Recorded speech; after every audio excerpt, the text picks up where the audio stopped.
بسم الله الرحمن الرحيم.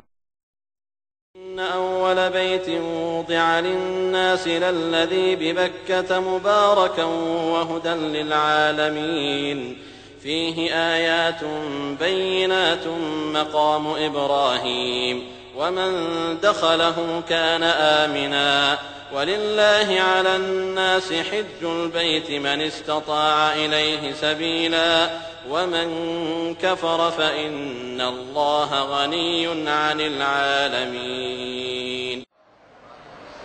إن الحمد لله نحمده ونستعينه ونستغفره ونعوذ بالله من شرور أنفسنا ومن سيئات أعمالنا من يهده الله فلا مضل له ومن يضلل فلا هادي له وأشهد أن لا إله إلا الله وحده لا شريك له وأشهد أن محمدا عبده ورسوله. يا أيها الذين آمنوا اتقوا الله حق تقاته ولا تموتن إلا وأنتم مسلمون. يا أيها الناس اعبدوا ربكم الذي خلقكم من نفس واحدة وخلق منها زوجها وبث منهما رجالا كثيرا ونساء واتقوا الله الذي تساءلون به والأرحام إن الله كان عليكم رقيبا. يا أيها الذين آمنوا اتقوا الله وقولوا قولا سديدا يصلح لكم أعمالكم ويغفر لكم ذنوبكم ومن يطع الله ورسوله فقد فاز فوزا عظيما. أما بعد فإن خير الحديث كتاب الله وخير الهدي هدي محمد صلى الله عليه وسلم وشر الأمور محدثاتها وكل محدثة بدعة وكل بدعة ضلالة وكل ضلالة في النار. أما بعد فأعوذ بالله من الشيطان الرجيم. بسم الله الرحمن الرحيم. ولله على الناس حج البيت من استطاع إليه سبيلا. وقال سبحانه الحج أشهر معلومات فمن فرض فيهن الحج فلا رفث ولا فسوق ولا جدال في الحج. وقال النبي صلى الله عليه وسلم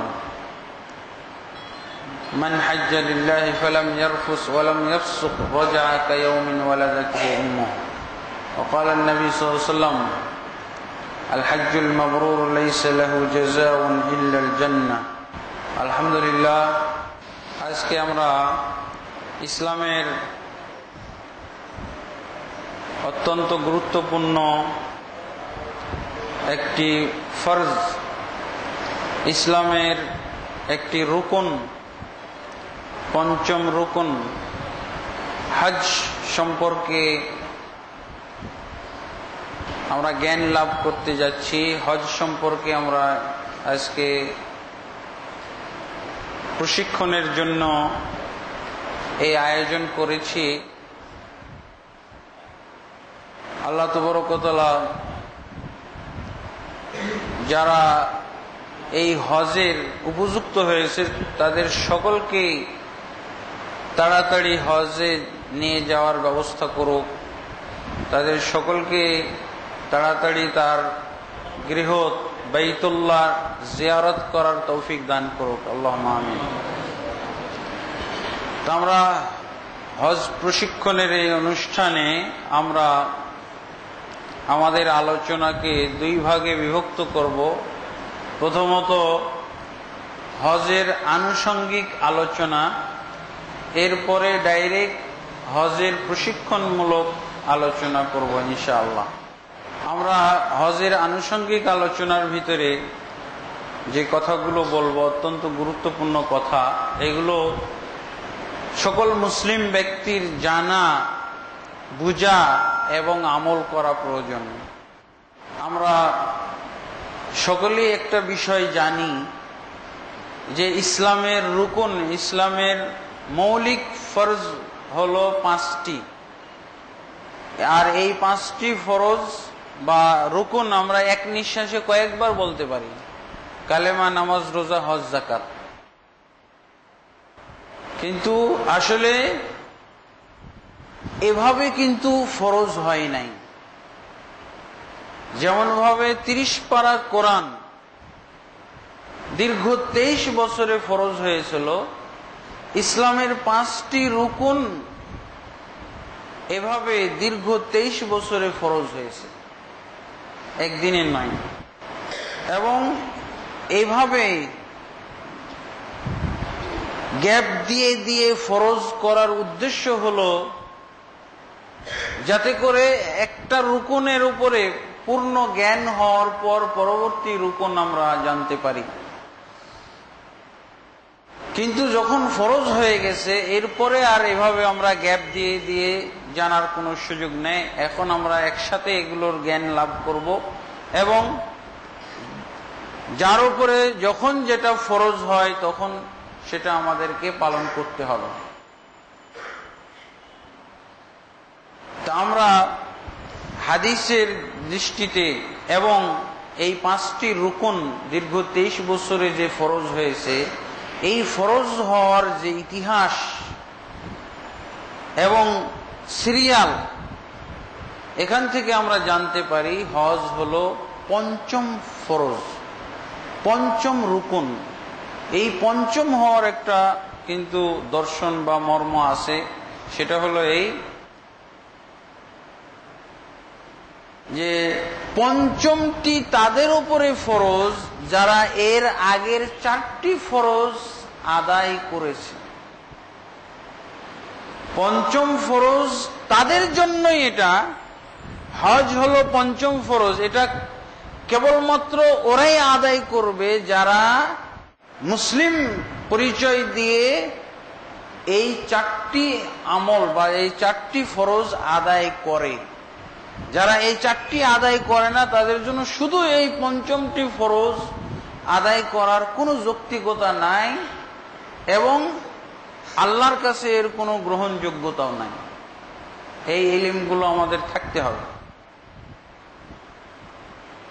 আমরা অঙ্ক বিদ্যা দিয়েও বুঝতে পারি 5-এর কোনো অস্তিত্ব নাই যদি এর আগে 4, 3, 2, 1 না থাকে।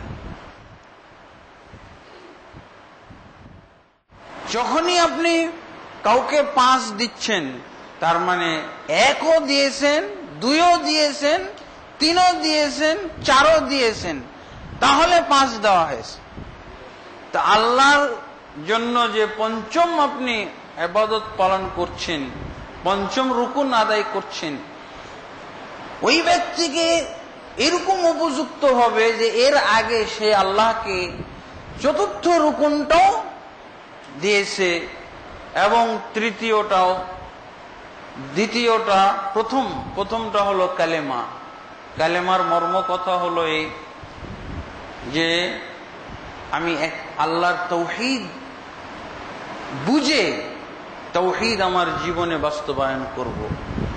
এবং এই তাওহীদ বাস্তবায়ন করা সম্ভব নয় যতক্ষণ আমি শিরক চিহ্নিত করে, শিরক চিনে সেটা থেকে বিরত না থাকব। শিরক চিহ্নিত করে তা থেকে বিরত না থাকা পর্যন্ত কারো তাওহীদবাদী হওয়া, তাওহীদের দাবি করা সঠিক নয়। এই হলো কালেমার সংক্ষিপ্ত মর্ম।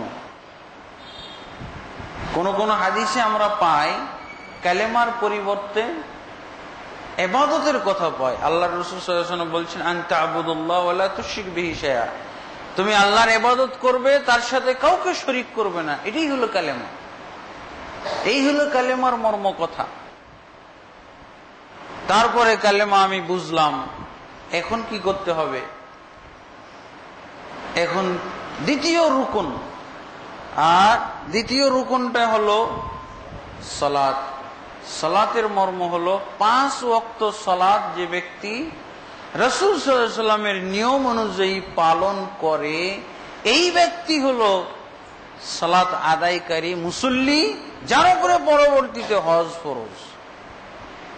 কারণ আল্লাহ রাসূল সাল্লাল্লাহু আলাইহি ওয়াসাল্লাম বলছেন বাইনাল আবদি ওয়াল কুফরি ওয়া শিরকি তারকুস সালাত, কাফির মুশরিক আর আল্লাহর বান্দার মধ্যে পার্থক্য হলো নামাজ ত্যাগ করা। যে নামাজ ত্যাগ করে সে আল্লাহর বান্দা নয়, সে কাফির বা মুশরিক। আমাদের দেশে একটা কথা শোনা যায় যে নামাজ ত্যাগ করলেই কেউ কাফের মুশরিক হয়ে যায় না, বরং নামাজ অস্বীকার করলে হয়। নামাজ স্বীকার যদি করে আর না পড়ে কোনো অসুবিধা নেই, এতে তার মুসলমানের কোনো ক্ষতি হবে না, মুসলমান ঠিক থাকবে, মুসলিম হবে। অস্বীকার করলে শুধু অমুসলিম বা কাফের হয়ে যাবে, স্বীকার করে যদি না পড়ে কোনো অসুবিধা নেই, মুসলমান তার ঠিক আছে, তার মুসলমানই ঠিক আছে। এই কথাগুলো অত্যন্ত অযৌক্তিক কথা, আর ধর্মীয় দৃষ্টি, কোরআন এবং হাদিসের দৃষ্টিতে একেবারে প্রত্যাখ্যানযোগ্য কথা, অগ্রহণযোগ্য, যুক্তির দৃষ্টিতে না। ধরেন আপনি আমার কাছে টাকা পান, আমি আপনার কাছে ঋণ নিয়েছি 5,000, 5 লাখ টাকা। আমি স্বীকার করছি, ভাই আমি আপনার টাকা নিয়েছি, দিয়ে দেওয়া উচিত, দিব, কিন্তু দিলাম না। স্বীকার করছি কিন্তু দিচ্ছি না, হবে? কোশ্চেন হবে না। ইসলামটাকে দেখেন, আমি কালেমা স্বীকার করছি কিন্তু কালেমার আমি মর্ম বাস্তবায়ন করি না। আমি নামাজ স্বীকার করছি কিন্তু আমার পড়া লাগবে না, তাহলে এই মসজিদগুলোর জন্ম হইতো না। মসজিদের জন্ম দরকার কি?